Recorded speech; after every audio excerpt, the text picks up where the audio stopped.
Hello, everyone. Welcome to the 70s Horror Project, where we'll be reading horror novels from the 70s. And we're starting off, was it 1973, with Burnt Offerings. And with us today, we have Cliff from Cliff's Dark Gems and Crystal from Fiber Artsy. We have a few more guest hosts who said they're showing up, and we hope they do show up just a little bit fashionably late. So to get this on the road, what I kind of like to do is have everyone put in an initial impression of the book. You know, sort of talk about how you like it, dislike it, and then dig into the weeds and subjects that we'd like to talk about in the book. So, Cliff, you want to start us off? You don't want to go ladies first and go the other way around, just for once? Okay, sure, we can do that. Oh, too. no pressure.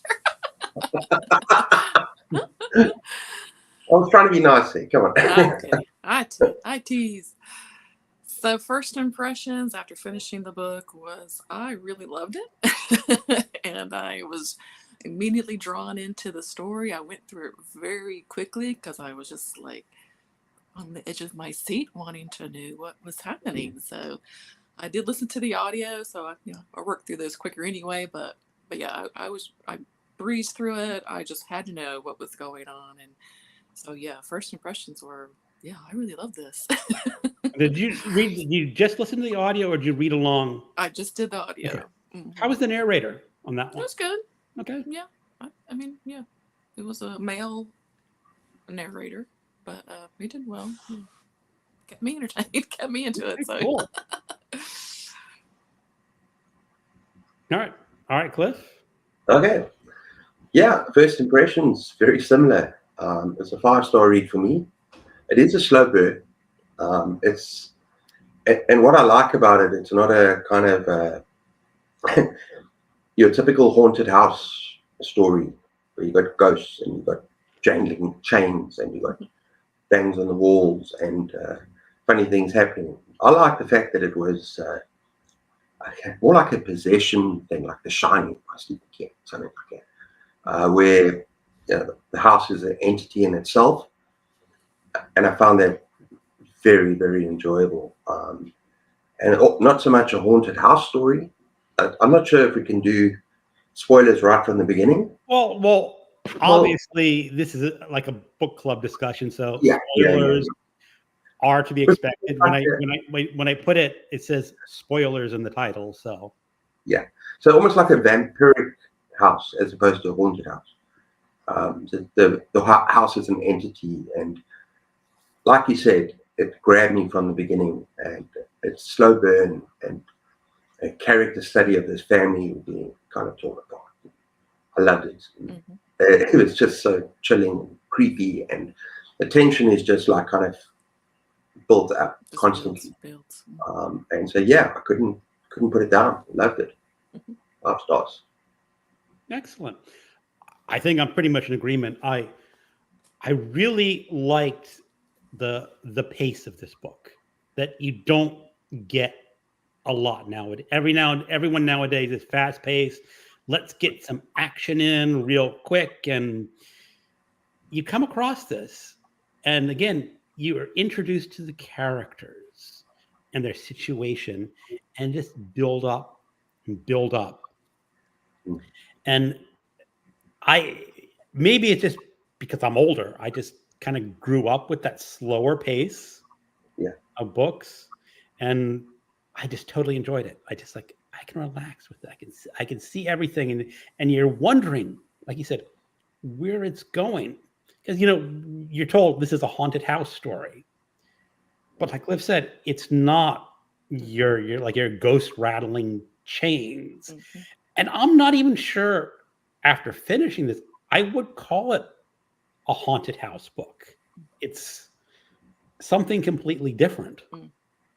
And yeah, it seems like nothing really happens, but so much happens at the same time. You know what I mean? It's like, because it's just this really slow build of like dread and tension, and like something bad is gonna happen at some point. Yeah. you're just waiting for it, and it just pulls you along so slowly with everything.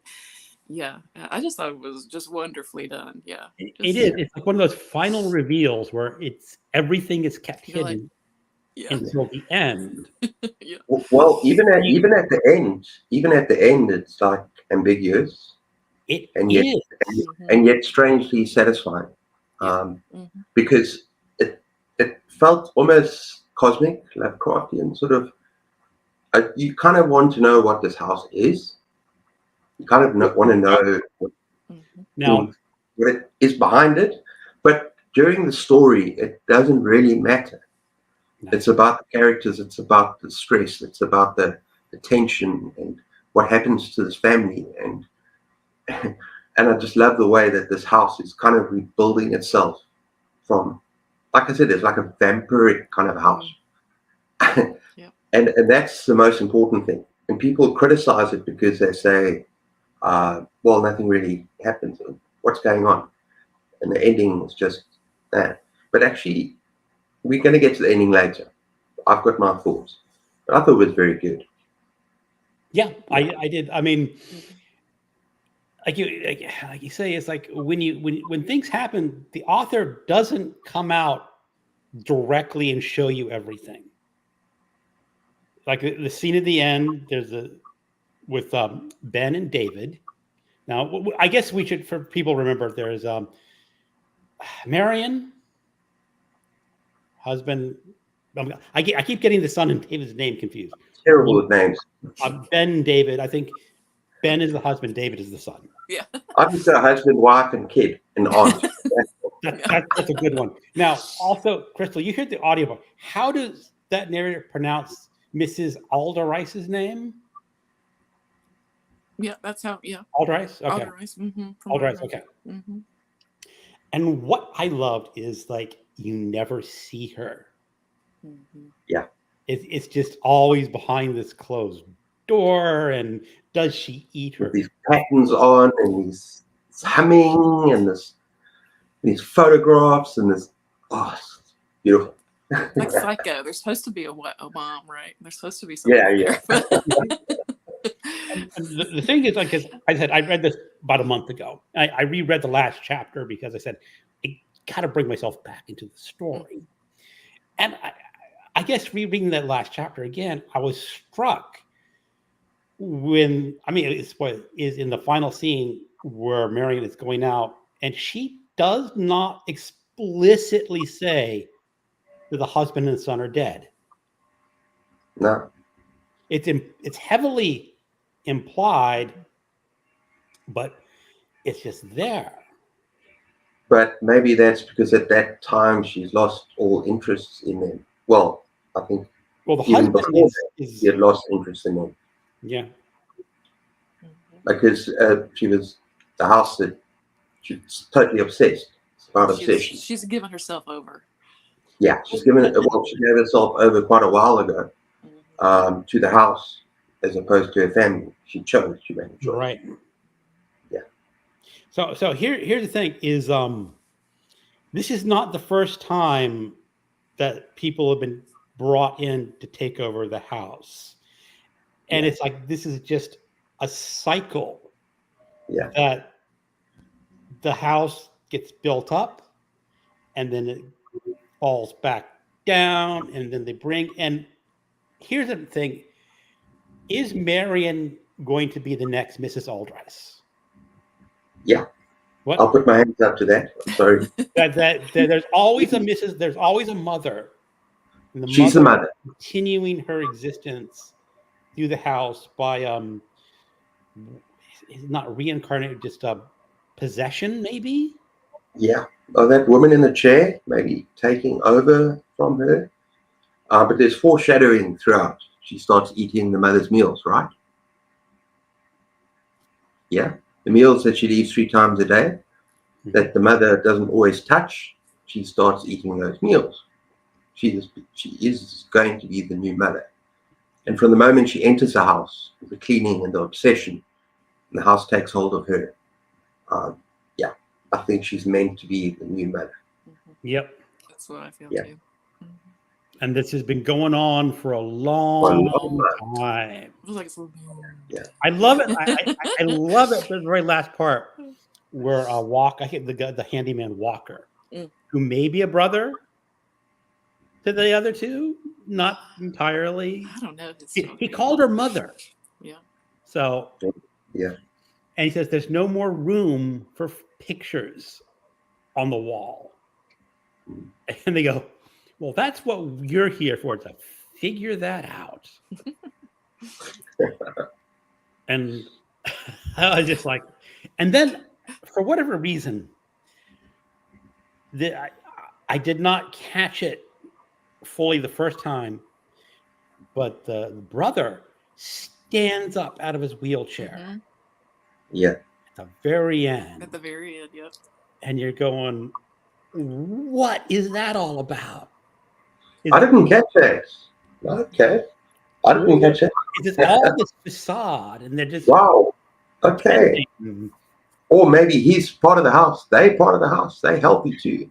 Yeah, I think I don't know. that's what I I've was never thought thinking. that. That they are maybe some kind of immortal beings and are like linked to this house. Is why they keep, dragging people in there so that they can Right. keep They needed on living. They themselves are, like you said, some sort of vampire that are dragging life essences out of people to survive. But it all Or- comes from or- the house also. So the house has to be, in its pristine condition for them to And also, be And they more talked about pristine. and they talk about over a period of what, 10 years? I don't know. Every decade, or is it? So it has its sort of sell by date, and then they have to repeat the process. I thought it was every 2 years. They Was just it 10 years? Was it? I remember years. 2 years. Oh, sorry. they 2 years. lasted Okay. about 2 years. So that slowly during that 2-year period, things are going to get slightly worse, and then they have to invite a new family Mm-hmm. to rejuvenate the home and perhaps themselves. Or make I guess because the title is burnt offerings, that this is a sacrifice to the house god. I think more than possession, that Yeah. you're its servant. Yeah, that's what I. Mhm. Oh, here's bad. I overslept, you guys. I was reading. Even if I joined in, it would be late. My apologies. You can join in anytime. This is just a casual conversation with bunk Yeah, we're friends. low-key. Come on in. I forget that it's morning for you guys, not evening. Also, early summer here for us in the Northern Hemisphere. Perfect time to read this book because you actually kind of understand like why they would maybe would go for this too good to be true thing, because they're literally melting because it's so hot in the city. It is noisy and they just really want to get away. And I was Absolutely. I feel you because I'm And that I'm opening melting chapter, myself. So it was perfect timing to read it. and that opening chapter with their flat in Queens, and it's sweltering hot and noisy neighbors, and it's kind of, you feel You could just feel claustrophobic. it. Yeah, it was described so well. You could feel it. You could hear the sounds. The neighbors were on your nerves. You're like, God, I hate it here. And that sets up their desperation for this place, right? Mm-hmm. And I also think at the beginning, the characters are very clearly, sorry, Layla's scratching herself. The characters are very, very clearly the author shows their weaknesses and the kind of the characters they are. So not the mother, the wife, I'm not going to do names here, but the wife is kind of obsessed with materialism. They're both pretty poor. He's a school teacher, and she's willing to do anything to find a place that they can get out of the situation they're in. The husband is he's a school teacher, right? Yeah. Yeah. It's a summer off. And he's kind of withdrawn. He's kind of he doesn't accept things easily. He's got a certain kind of personality trait that I think the house takes advantage of later. So I think it's interesting how right at the beginning, every bit of detail is important. And also the son. How much do you hear about the son in the first chapter? I don't remember hearing much about him at all. No. And if you think about it later on, is he anything more than a punch bag? And is he anything more than someone who gets killed twice? Well, almost killed twice, gets hurt, and so it sets up the characters quite well in that opening little bit, and also the fact that The they're auntie. We forgot the auntie. Oh yeah, Oh, the auntie. She's sort of like an afterthought, and she does die. Is it Yeah. through 2/3 of the way through, somewhere about there. Yeah. She's just too old for the house to care. She just withers away. White hair. No, And initially, no use for her. Yeah, it's no use for, and the kid as well. I mean, Well, but it it's goes also into that sort of sucking of the life force. I think because she was she was older, but she was vivacious. She was fun. Yeah. Like everybody loved her, and then she just slowly kind of like wilts away, away. until she's nothing left of her, of who she was. So she's that first sort of indicator. We're like, oh, wait a minute, Well, there's something sort ain't of a right here. progression. First the auntie, and then sort of the husband. I guess the husband loses his mind.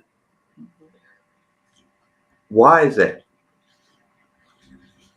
That's what I can't find. I read the book a month ago. I'm sort of why what accident was it? A swimming accident that he had? Yeah. And remember that he's a teacher, and the author's a teacher as well.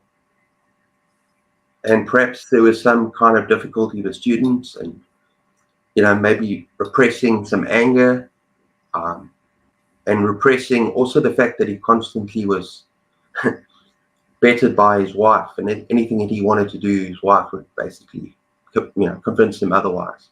So he had a lot of repression going on, and I think the house played on that.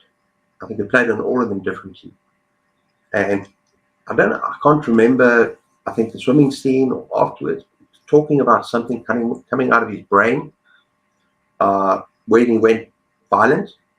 It's not just with the kid, but with his wife. Tries to rape her, or does he rape her? But it's almost like I get the sense he's repressing a lot, and the house kind of feeds on that. Absolutely. That was my thought. I do. Is the house pitting, the husband and wife against each other? So making him do these awful things, so she's more willing to let him go at the end. Because I don't know. The distinct impression that the end goal was the wife. Oh well, yeah. From the get-go, absolutely. They said it says all this can be yours. Yeah. She just is like. And what was the last thing she says? Oh, I wouldn't sacrifice it for anything. Yeah, but from the moment she enters the house, she is sold. Even the condition of the house, she just wants to start cleaning and kind of bringing the house back to its glory. I get that impression from the moment she enters. Husband has no chance. That's the kind of person she is, but the house kind of talks to her from the beginning. Well, it's interesting also is that she found this obscure advertisement in a paper about the house. It's almost as if the house was seeking her out. Yeah. I mean, when they came to visit it, they said, oh yeah, we have other people. I don't think anyone else knew about that. Even the doctor, when the son had his first accident, the doctor goes, where is this house? I've lived here all my life. I've never heard of this house before. Yeah. It's like that advertisement in the paper was just for the wife. That the house knew who it wanted. And it found a way to bring her in. Yeah. And convince the husband, because the husband, he says, this house is falling apart. I don't want to stay here. I know, right?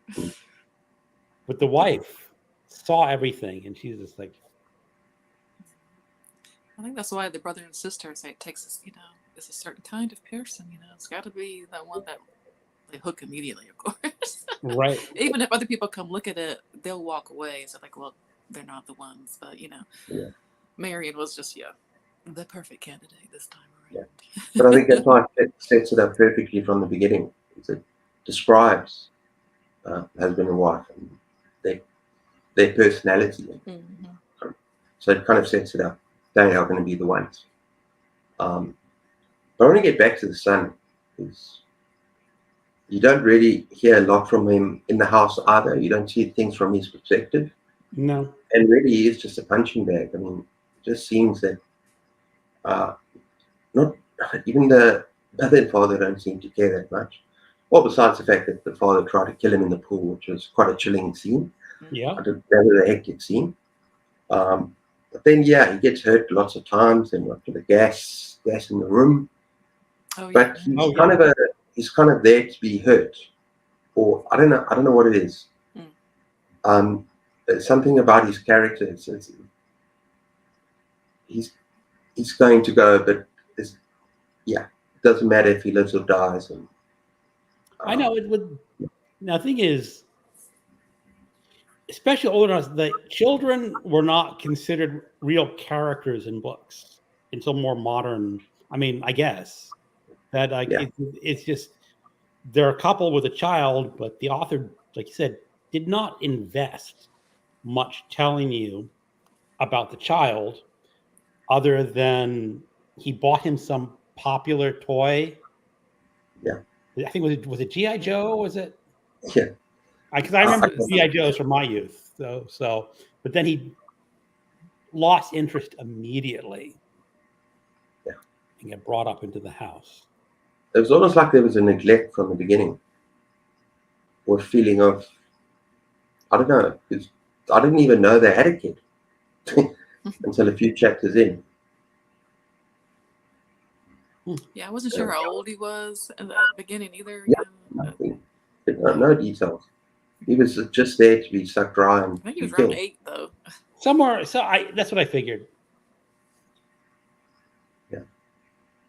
And what surprises me also is that this author, I don't think, really wrote any other books.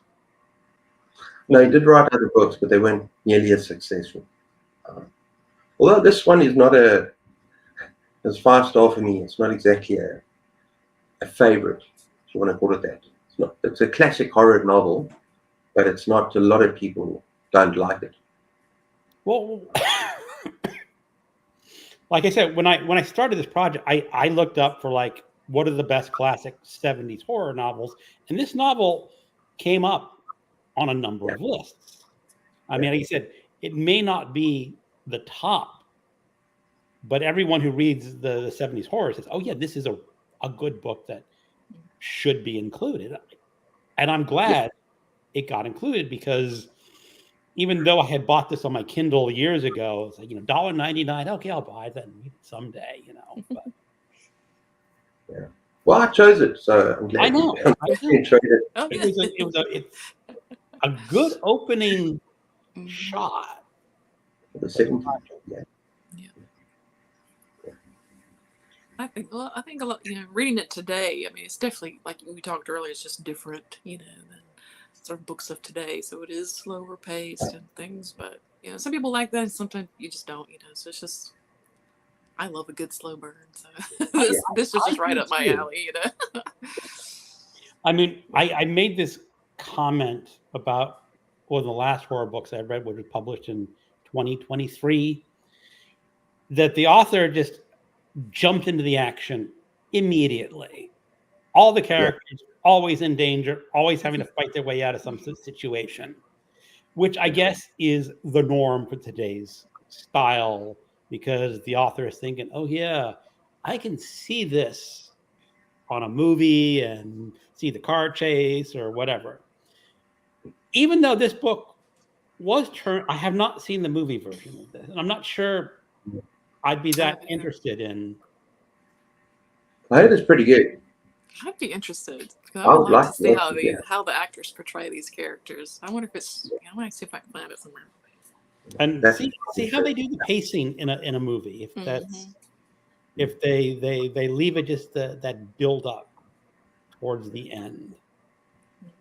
Yeah, I'd be curious. Well, I really loved this. I thought it was brilliant. And like you say, I love slow burn, and sometimes I like faster paced novels as well. Mm-hmm. Nothing wrong with some of them, but some of these 70s horror novels, just wonderful.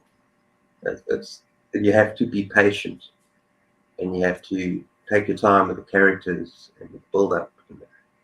I love it. And just the isolation you feel in this house, because this is way before the age of cell phones or internet, or I don't even think did they have TV in that house? I can't remember if they did. Because the boys sat and watched TV a whole lot. They did. Okay. Yeah. They had a newspaper. The dad was the only one that left to go get the newspaper and like milk. And what Marion never set, I don't think she ever off left the the property. She never left. Yeah. I was never going to. No, she's gonna be there for the next person sitting behind these couple years, right? Yeah, but it's weird. It's how does that swap happen, or is it like her soul and her being is consumed by what's already on that chair? Could be the case. No, there's so much here that's left unexplained. Because it's not like this creature on the chair is going to just disintegrate and then she suddenly sits on the chair. I don't believe that. I think it's something like her soul and her being, everything that's not physical, her obsession is going to be sucked into this. And it's going to be her mother banging until the next person.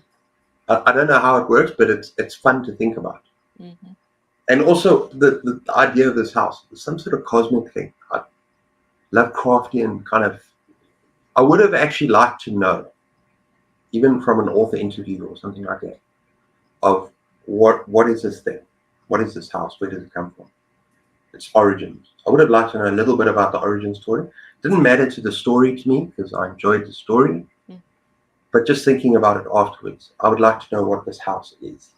My opinion is it's some ancient god that's not worshipped anymore. Like one of if you think about the title "Burnt Offerings," I'm sure there's something. That's where you get the idea of burnt offerings. You're offering something up to a deity. Yes. And that's why I'm saying this is like one of the old gods that have fallen out of favor, except for one family. Yeah. And so these human beings are being offered up to this deity, which is kind of cosmic thing. And I believe the mother is like the heart of that, or is the actual cosmic thing. That so she the house, is the deity. The house is just the house, but it's the mother that transforms the house, and it's this creature. And I don't believe they just swap seats. It's like, when she puts the hand on the chair, remember that part, and she starts feeling that buzzing and that, like she's gonna her soul, her being is gonna go into that creature, and then she's the new mother. But it has a limited lifespan of 2 years, and it needs to be refed. Yeah, cool. I like the pictures on the walls too. How everyone, once they went away, they became a photograph, and the wall is full because we're told the wall is full, and so I'm assuming, of course, that Marion also becomes a picture on the wall. Were the pictures on the walls or on the table? Or just walls, around, like around the room. Yeah. And as soon as the family disappeared, their pictures appeared. Yeah, where she came back and she saw her husband and son on the wall. The son, I was like, no. That was the only indication that you got from the author that they are dead. Yeah, that's what I knew right away. I was like, okay, because the aunt was there first. She saw her picture, and we know the aunt was. Yeah. I wish there were more. He'd written more books, or that I knew more. I should probably see. I don't know. He has written. I looked up. He has actually written more, but I don't think they were much of a success. Maybe I'm wrong. Are they horror books? Or did he write mostly horror? Did he write? Could you tell if they were mostly horror? Horror No, I don't. No, I think he did write one. Looked it up as a teacher, and I think he wrote one that scared the hell out of his students, or pretty scary. So he probably had written more than one horror. Mm-hmm. But yeah, I don't know. I think he died of lung cancer. And people say that he underperformed as an author. They should have had more. But I love this story. It's great. I think too many authors get into the habit of, I'm an author, I have to write a book this year. And they don't put everything they had. But this one, you get the idea, is the author put a lot into it. It's like, yeah, I think so. Not like Stephen King, who cranks out one a year. I think he cranks out more than one. Maybe two sometimes. And I'm trying to read everything he's ever written. I'm on like 62 now, I think. I've got about another 15 to go. And you don't know his other I'm willing to bet that he has published other books under other pseudonyms that he's just not coming out with and saying, that's my book. You think so? If someone caught him, he'd admit it, but he's just not going to come out and say it. That's my guess. If he knows he's nearing, I don't want to talk about this, but if he knows he's nearing the end, he needs to come clean. I don't want to read everything by him. That might be for his heirs to say, oh yeah, Dad wrote this other book. Joe Hill will say yes. Oh, by the way, and this and this and this. Here's another 50 books for you to read. He was a writing machine, or is a writing machine. He is a writing machine. Yeah. All right. That's awesome. I don't think Bad's gonna make it. She says, "Let me get." No, ready. She's saying, "Try to get ready fast. Come on, Bad. Let's wait for Bad." Yeah, because I think we're about ready to wrap up pretty soon, unless we have some other things to say about this book. Leslie, well, you said there's a lot to talk about. I think it's just very. Sorry. I'm sorry, Cliff. Go on. I know before we started that you had a lot you wanted to say about it. So. No. I think we've said most of what we were going to say anyway. Right. But I think it's such a brilliant study into family dynamics and how family can get so easily torn apart by obsession. And I read somewhere, and this is interesting, and I know, okay, I do some research, obviously, and I've read the book, but I love to do a little bit of research on what people think about this book. And somebody spoke about feminism. And, you have the normal family, male, female, child, the caregiver and the woman. And you got this woman who turns her back on her family to pursue something that she had more interest in and that gave her more fulfillment, material stuff, and the home, and the house that she always wanted, that her family could not provide for her. And I just thought that was interesting. I just thought I'd put it out there.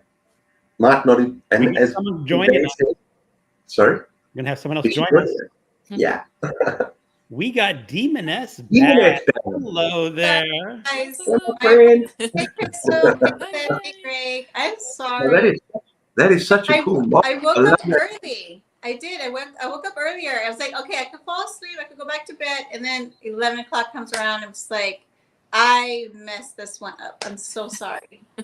And I was planning this all week. Like, Crystal, literally, I planned this all week. I was talking about it all week. And then I was the one that's messed up.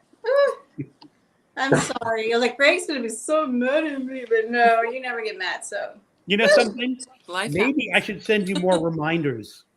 Huh? Next book you want to do, send you more reminders. Like, I know. It's just like, I was up reading till like 3 a.m.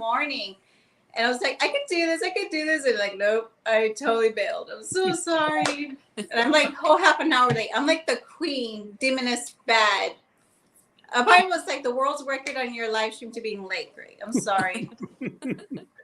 You know something? This is just a live show on a small channel on YouTube. No worries. You're a big channel and you're so good. No, friends don't do that.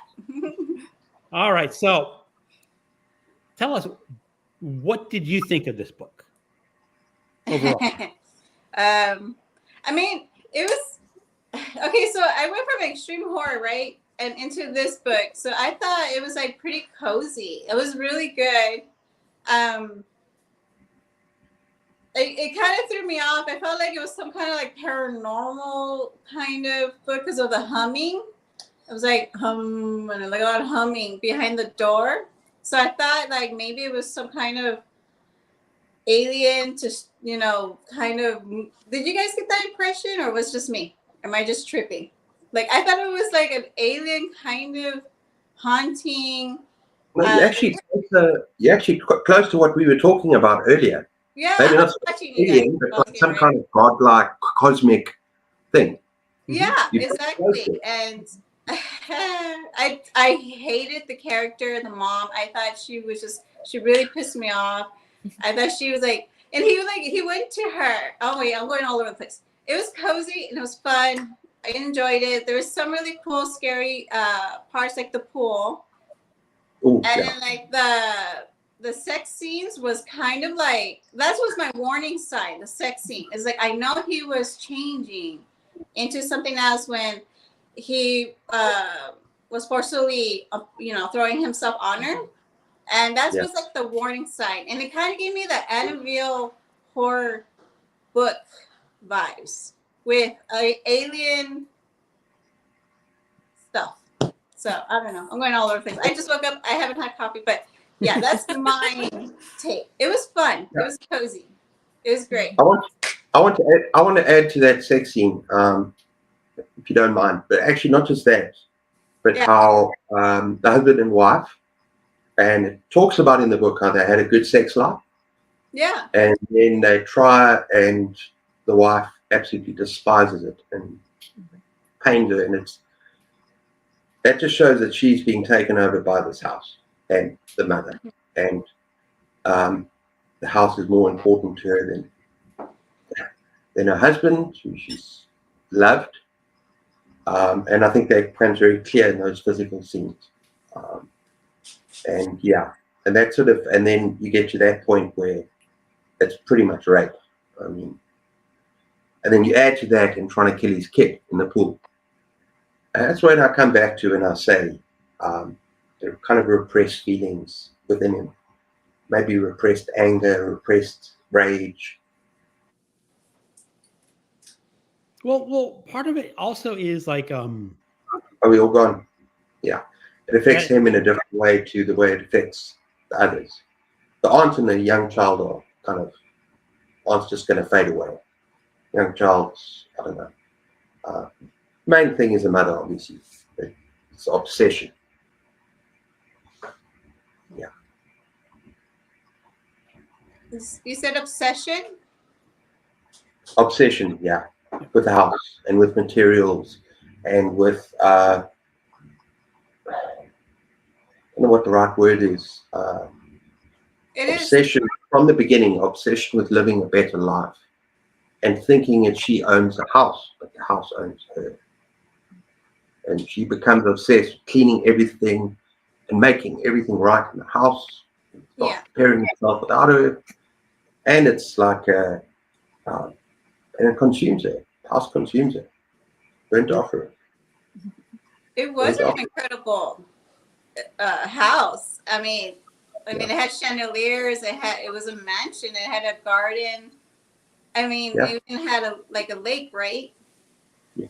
I mean, it's just the most beautiful home. And if I put myself in her place, I don't know. I mean, of course, I would choose family first. But if you're possessed in a beautiful home, wow. I mean, that is just. I mean, I remember they're talking about that they had many rooms closed off, and like disused. I mean, it's kind of like this old Charles Dickens Victorian when they have these huge homes. Go, oh yeah, we just don't use those rooms anymore.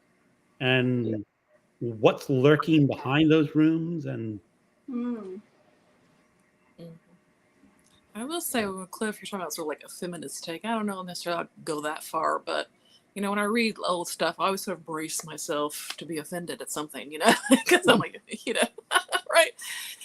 But honestly, I really thought all of that was done really well. I mean, the mom, she did her mom role and wife role. Yeah. I mean but it wasn't in a way because it wasn't portrayed in a way that was like because she's just the woman kind of thing. I mean, I think she was very much a character of her own, and so I thought all that was handled really well for the time period, because I think Just something I read. I thought I'd put it out there. yeah. I mean, I could see, I mean, I could see that. Yeah. Okay. Well, I am for one glad that this kicked off this project. I think it's a good place to start. Mm-hmm. Good stuff. Like you said, this is classified as a haunted house book, although I think we all agree that maybe it doesn't quite fit. And the closing book in January is also going to be a haunted house book. Yeah.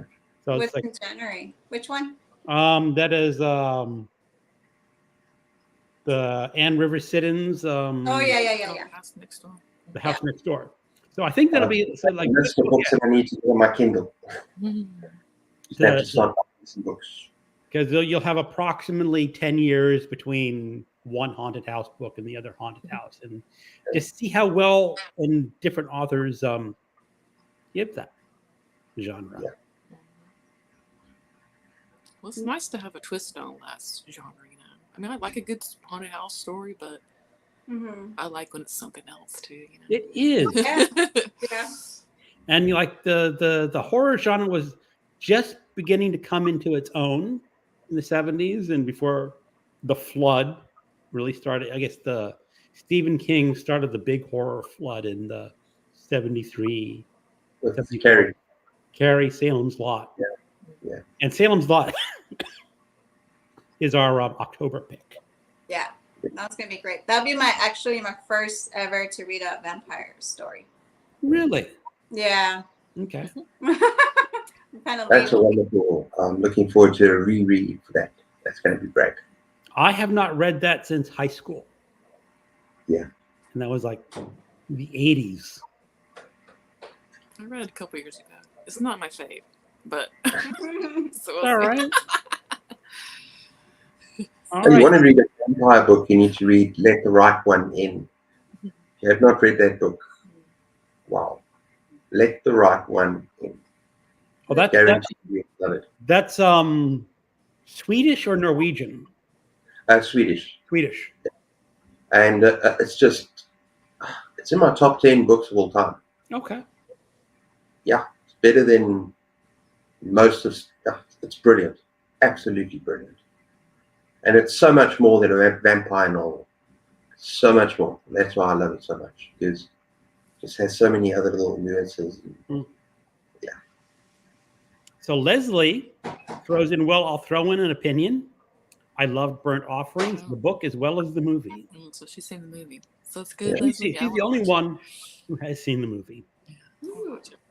I'll check. All I have is Amazon Prime. I have no idea. And would it be good for Garbagus? Could be. That'd be fun. Mm-hmm. I think so. Sorry, right. What is this month's book? Gwen in Green.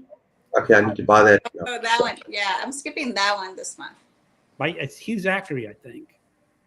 Zachary. I'll get that on Kindle. Yeah. Yeah, that's. I wonder if there could be any parallels, because that's a husband and wife going to a small island that they purchase. There's something on the island, so we'll see. And as I said, I've built this project in chronological publication order, more or less. So maybe other books are building off each other. We'll see. Okay. any final comments about this book? Did Other the book- than, oh, I sorry. think we all liked it enough to say, if you can get a copy, go buy it and read it. 5 stars for me. If you like a slow Sorry. burn, you like a slow burn, and you'll enjoy this. I like it. Quiet horror, or not always quiet horror, kind of terrifying in parts, but still quiet horror. Slow It's burn. definitely not the Stephen King pace No. that so many people are used to. Okay. Loved it. All right, then. Let's say goodbye to the people in the chat room. I hope if you have not read it, you will read it, or that you enjoyed our conversation. Have a great day. Bad, you look great. Bye. Thank you.